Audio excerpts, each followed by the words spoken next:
Bonjour à tous, je suis Fabien Lacroix, EMCP, EPS de la zone Moyen-Orient. Bonjour à tous, je suis Julien Tixier, EMCP de EPS pour la zone Proche-Orient. Durant cette période sanitaire particulière, l'EPS a dû faire face à des modifications et des adaptations rapides.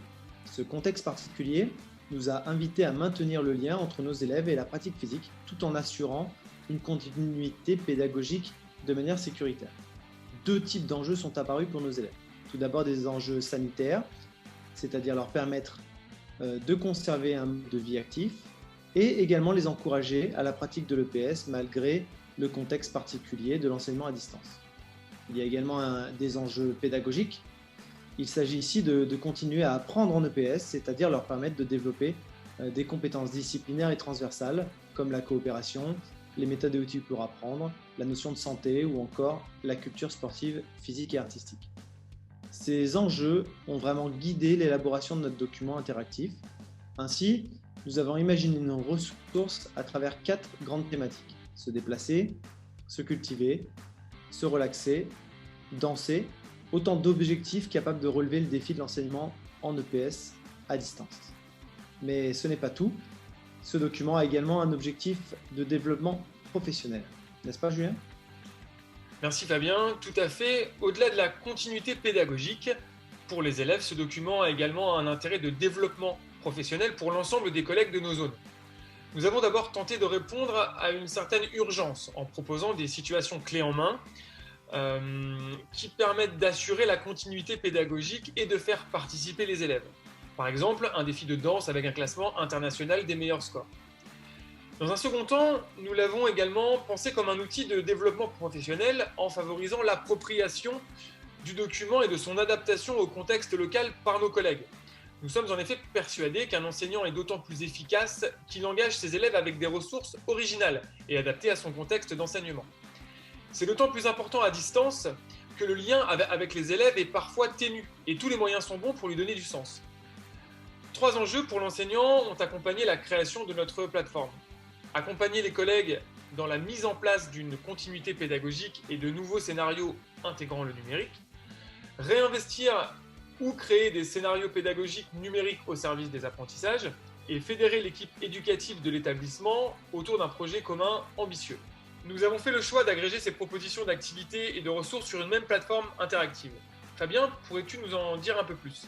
Sur cette plateforme interactive, l'élève peut naviguer entre 4 thématiques. Se dépenser, se cultiver, se relaxer et danser. Pour chacune des thématiques, nous avons cherché à proposer un scénario clé en main et la possibilité aux collègues de créer leur propre dispositif. Dans les thématiques se dépenser et se relaxer, le but ici était de proposer des circuits training ou des exercices de relaxation à réaliser à la maison. Nous avons ainsi créé des capsules vidéo prêtes à l'emploi pour l'élève et mis à disposition des collègues une démarche pour créer leur propre capsule vidéo. Nous avons également proposé des applications mobiles afin que l'élève puisse suivre ses progrès avec un carnet d'entraînement numérique. La thématique danser confronte l'élève à la démarche de création artistique, une étape importante de leur parcours de formation. En les confrontant à des chorégraphes contemporains et à différentes démarches chorégraphiques, nous les avons encouragés à produire leur propre chorégraphie sous forme de vidéo, commentée par leurs enseignants, mais également par leurs pairs. Enfin, la thématique se cultiver présente une démarche de ludification à partir de différentes formes de quiz synchrones et asynchrones. Là encore, l'idée était de proposer des activités clés en main tout en permettant aux enseignants de créer les leurs. Julien, peux-tu nous expliquer ce qui nous a guidés dans le choix de ces outils ? Le choix des outils est effectivement une question centrale. Ce choix obéit à plusieurs contraintes. Tout d'abord, c'est l'intention pédagogique qui doit primer. On part de ce qu'on veut faire pour choisir un outil, et pas l'inverse. À cette contrainte, nous nous en sommes ajouté une seconde, celle de la transférabilité des outils.